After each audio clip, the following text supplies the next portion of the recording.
Good to see you. I really appreciate you being here. In fact, are you feeling a little anxious? I'm quite anxious. Really? Come on. There's nothing to worry about. I'm anxious.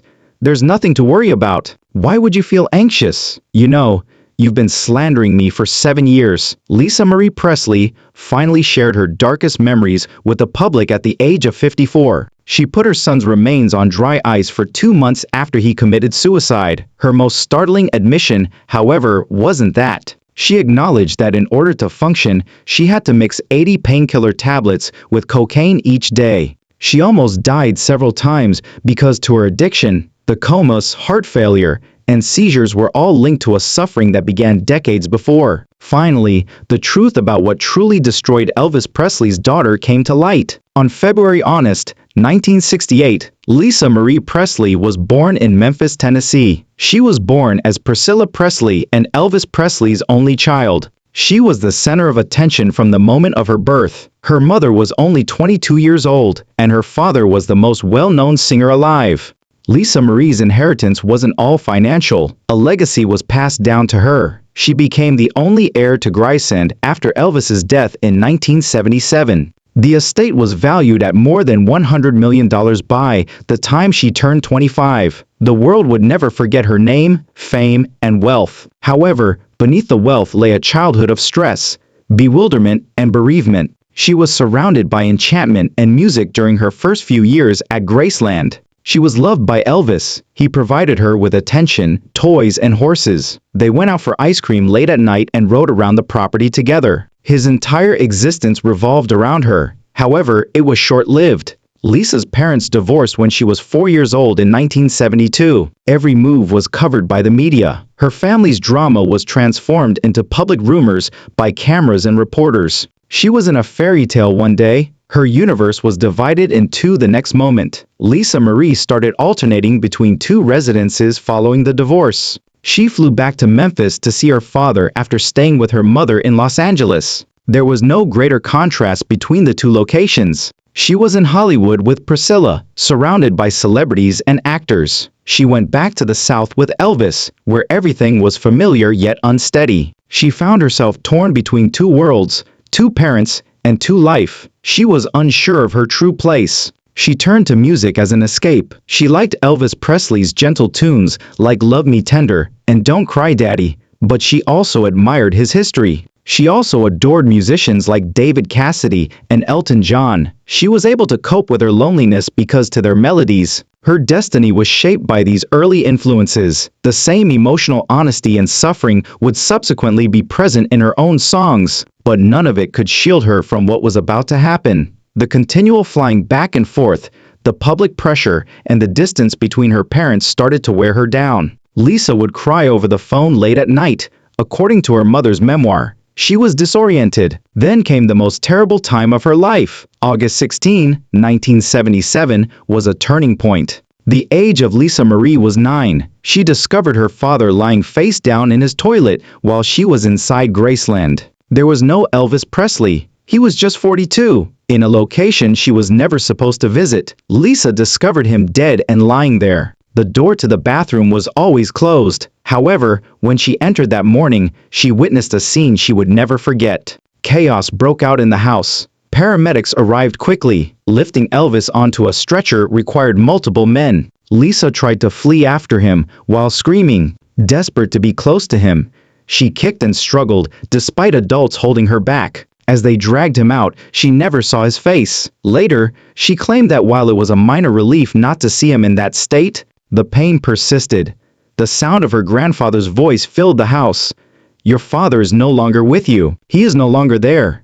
The most significant individual in her life just disappeared. This was exactly what Lisa had always feared would occur. Her poetry became a warning that no one took seriously until it was too late. She had composed poems with lines like, "I hope my daddy doesn't die." She sensed something was wrong. She had seen him sick. She had seen him pass out. She was just a child, but she could tell something was deeply off. Lisa did not immediately receive Elvis's wealth after his death. A trust was established for the estate. It wasn't given to her until she was 25. Her great-grandmother and grandfather had both passed away by that point. She was the sole surviving heir as a result.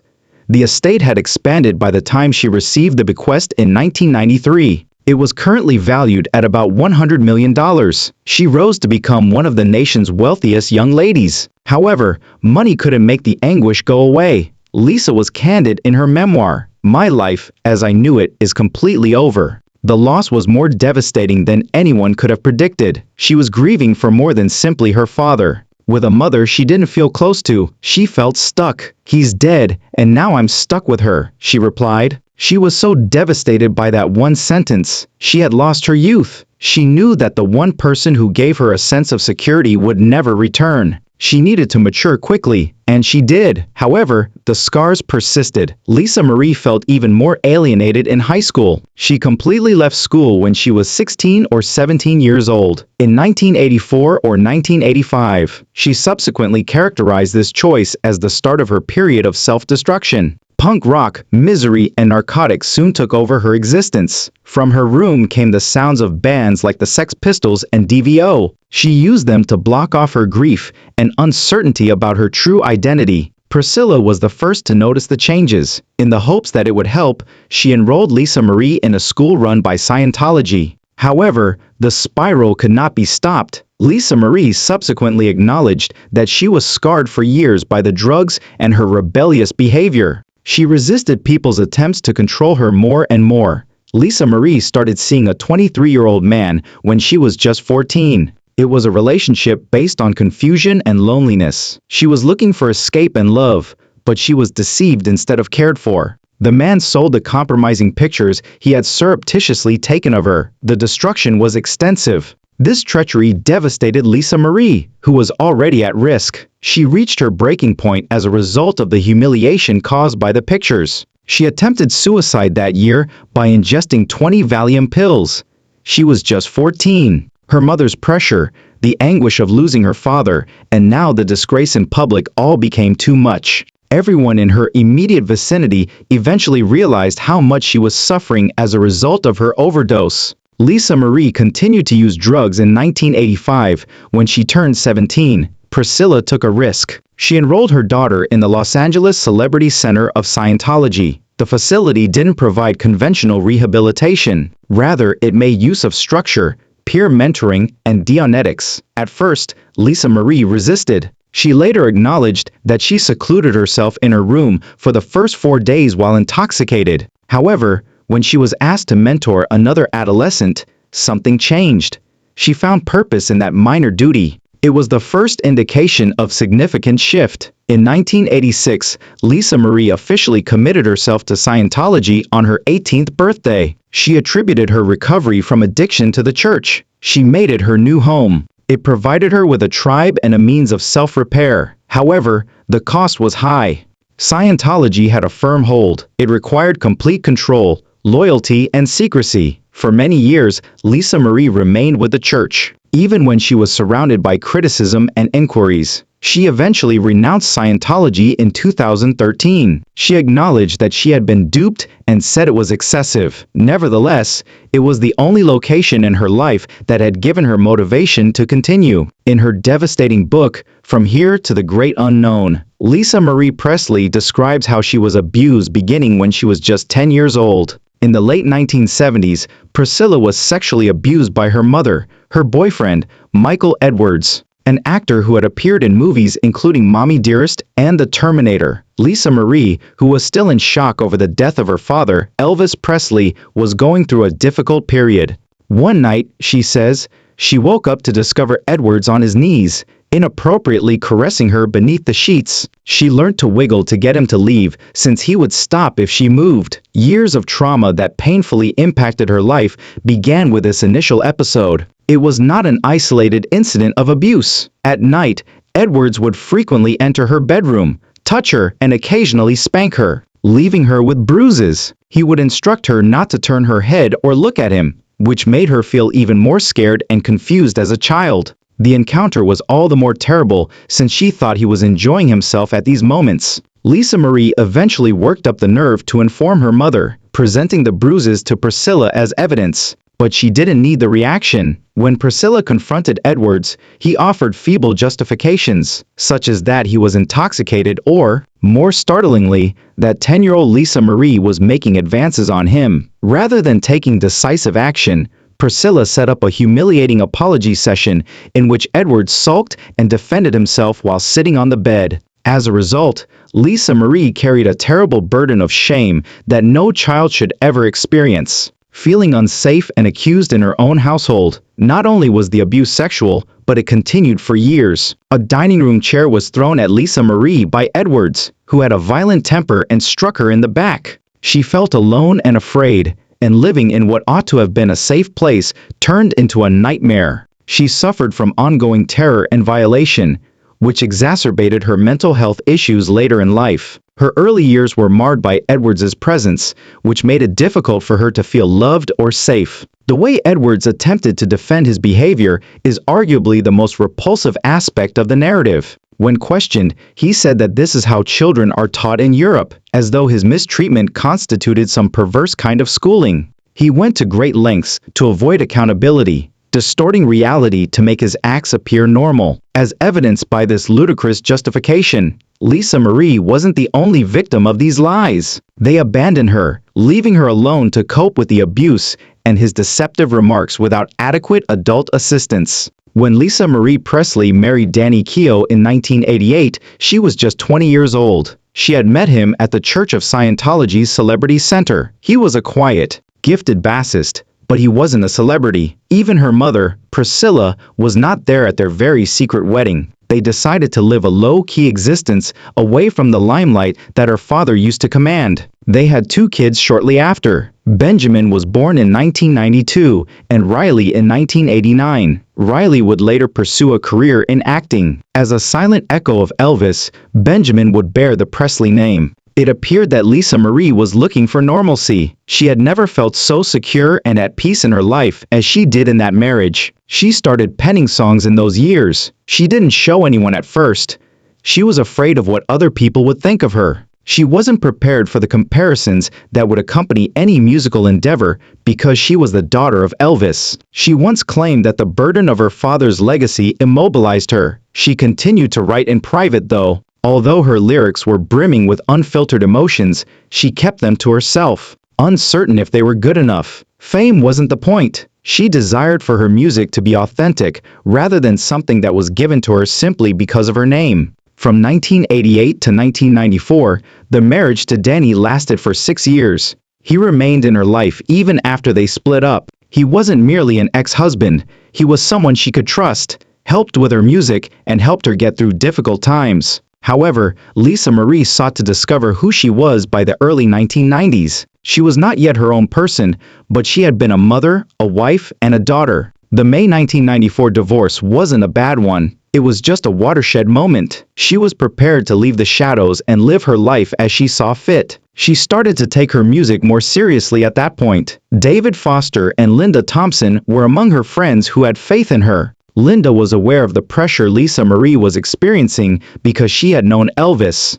David had collaborated with such icons as Celine Dion and Whitney Houston. Her writing and voice had potential, in his opinion. Both of them encouraged her to continue. She began recording demos and gradually gained the confidence to reveal what she had been keeping for years. Her first album would not be published until 2003, over 10 years later. However, it was during this time of self-discovery that the seeds were sown. Then one of the most startling events in her life occurred. On May 26, 3 weeks after completing her divorce from Danny on April 29, she wed Michael Jackson. In a tiny hotel room in the Dominican Republic, it took place behind closed doors. Months later, the news was announced without any family, friends, or even Priscilla knowing. The world was in disbelief. Michael, Marie, and Lisa had been friends since she saw him perform in Las Vegas in 1975 when she was 7 years old. In the early 1990s, they had reconnected, and their relationship quickly evolved into something more.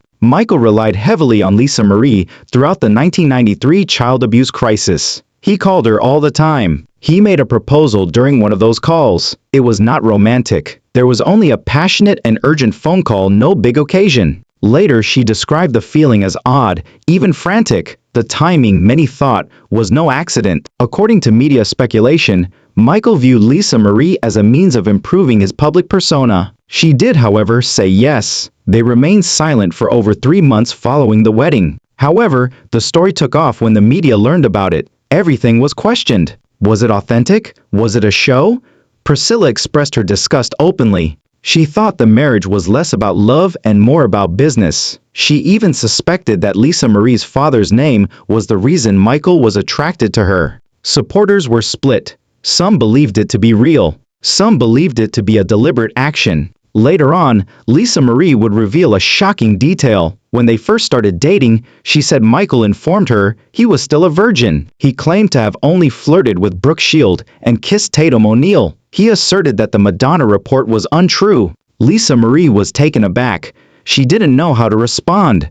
Their relationship progressed swiftly. They shared a home and had a close emotional bond. When they were alone, Michael abandoned his public persona. No one else saw the version of him that she did, passionate, vulnerable, and occasionally brittle. However, the magic was short-lived. The marriage terminated in divorce in August 1996, after only 20 months. According to Lisa Marie, there was more than one factor that led to the breakup. Confusion, stress, and emotional tiredness were all mixed together. With the exception of one song, The Road Between, she had contributed to the composition of every melody and written almost all of the words. This was not an act of vanity. At times, the songs were shockingly honest and unvarnished, particularly in the song Nobody Noticed It, which was about her father. She sung of loss, celebrity, and family. Although it wasn't flawless, her voice was genuine. Critics were taken aback since they were expecting fluff. Even Rolling Stone described the lyrics as startlingly honest and piercing.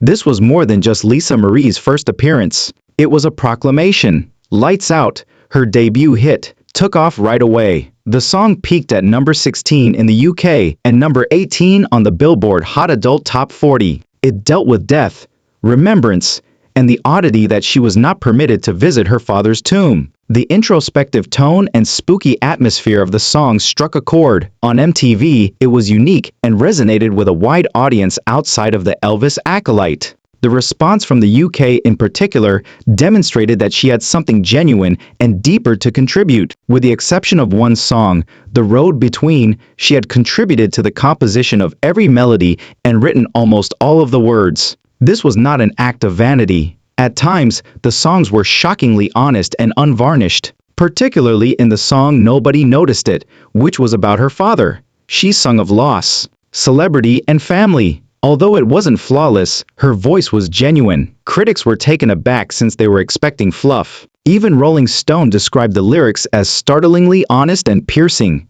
This was more than just Lisa Marie's first appearance. It was a proclamation. Lights Out, her debut hit, took off right away. The song peaked at number 16 in the UK and number 18 on the Billboard Hot Adult Top 40. It dealt with death, remembrance, and the oddity that she was not permitted to visit her father's tomb. The introspective tone and spooky atmosphere of the song struck a chord. On MTV, it was unique and resonated with a wide audience outside of the Elvis acolyte. The response from the UK in particular demonstrated that she had something genuine and